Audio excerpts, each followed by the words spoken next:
I have this running joke going with my friend Keith about what it takes to be an influencer. Last week we got him the right ingredients, but he only got 20 likes. So this week we're gonna take it to the next level. Hi, my name is Keith, and it's time to make this flamingo fly. Oh.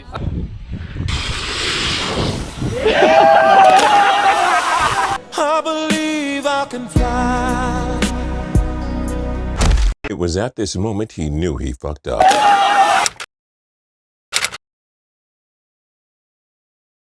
Hey bro, my name is Dan Mace and this is a video about how to hack your editing and how to tell better stories. If you're not an editor or storyteller, it doesn't matter because this video is also about life. Well, because it's all connected seamlessly. Enjoy.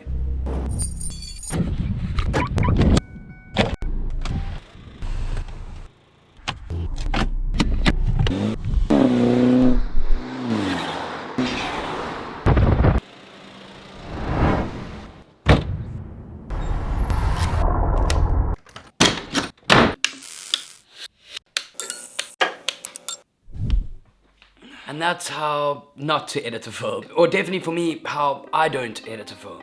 I used to gravitate towards edits that were really explosive, fast, and just crazy until I realized the most important part of filmmaking, if it's for YouTube, if it's for making a film, if it's for Vimeo, whatever it may be, is to treat it like a conversation. Think of it like a cadence in a voice. To remain interesting and engaging, yet seamless. If that rapid fire montage of me getting to my office was a conversation, it would sound something like this. This is me driving to the office. It's cool. I like it. I think I'm really cool. Also, this video was brought to you by Skillshare.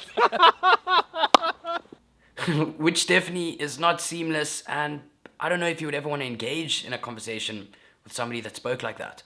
In saying all of that, you definitely need fast cuts and pace, but it's all about rhythm, rhythmical value. Human beings intrinsically gravitate towards something with rhythm, like moving your head to a beat. So instead of making an edit that goes,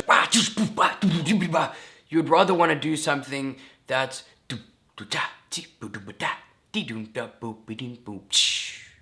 you know? I believe that film is music for your eyes, and therefore your edit needs to be seamlessly connected to your narrative. And this all comes down to your writing and the story that you essentially want to tell. But this tutorial isn't a writing tutorial. If you would like something like that, please let me know in the comments. I've already gone out and captured all my footage shot for shot, as I always write a shot list. The next thing to do is to record a voiceover and create this compelling narrative. I record all my VOs on a simple onboard camera mic.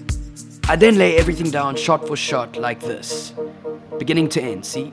Then I need to build a feeling. Music and sound are crucial in the creation of any form of emotion. Music from all kinds of artists that have given me the permission to use it for free on my YouTube channel. Just to give you some context, I use between 9 and 13 soundtracks per video. If you think about these 9 to 13 different songs being one song that needs to tell a story and emotion of climbing, then releasing, climb, release, climb, till boom, we hit a climax. That's what I call a narrative arc. Now that I have my narrative locked in place, I'm going to increase the sensation of being told a story by adding context to the chapters through the use of B-roll, but for me, most importantly, what I call motion scrapbooking. This is a super rad technique for visually creating situations I don't have footage of. It has this real nostalgic feeling attached to it, and now I'm passing it over to you, bro. It's time for me to come up with something new and challenge myself with a different kind of technique, which I'm super amped to start working on. In order to achieve the motion scrapbooking effect, you'll need the following. A stable rig. This one was recently built, but I've also made use of really flimsy, more unreliable rigs that still seem to do the job. Scissors.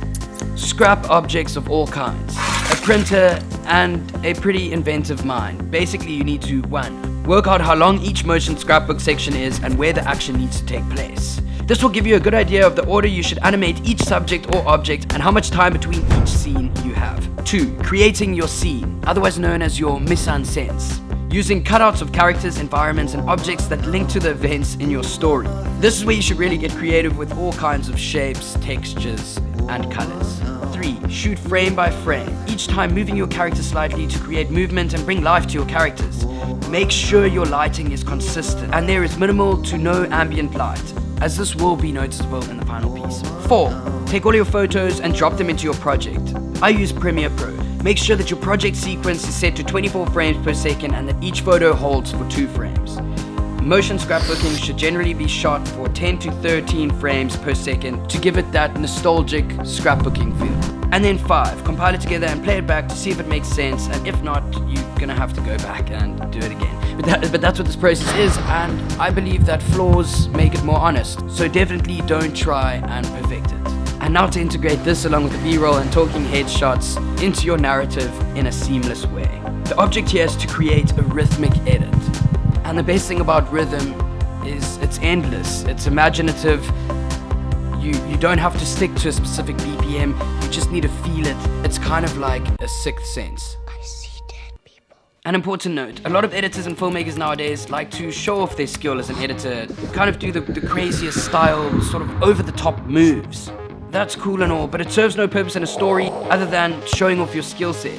It's kind of like a football player that can do all the moves alone on the side of the field, but never really plays the game and scores. With compelling filmmaking, story will always be first. The way I look at it, the less effects, the better. Ideally, your viewer shouldn't notice the edit. The edit should be so good that the viewer is rather immersed in your narrative. I do this by sticking to 3 quick rules, starting with impact, then moving into communication, and ending off with persuasion. Thank you so much for watching that tutorial. I'm currently doing something really similar on Instagram where I'm speaking to other creatives like Casey Neistat, Almos, Yes Theory, on live video interview that I call the Not Normal Show. I'll link it below, or my username's also Dan Mace with 2 N's. Go follow me there.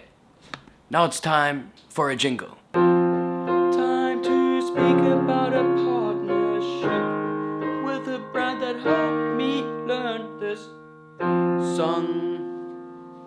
That was cool, right? You can learn that on Skillshare. Skillshare is an online learning community for creators that you subscribe to. You signed up for a bunch of dope courses. Last time I gave away premium membership packages. And the top 3 were learning how to edit on Adobe Premiere Pro for beginners, 2, the fundamentals of DSLR photography, and 3, managing attention in the digital age, which is also one of my favorites. But if you missed the last one, don't worry, we are giving away 200 more premium memberships for free in the link below. And if you learn something cool and share it, tag me in it. I'm keen to see. Thank you so much for watching. Don't forget, you're awesome, brew, and I'll see you next week, Wednesday.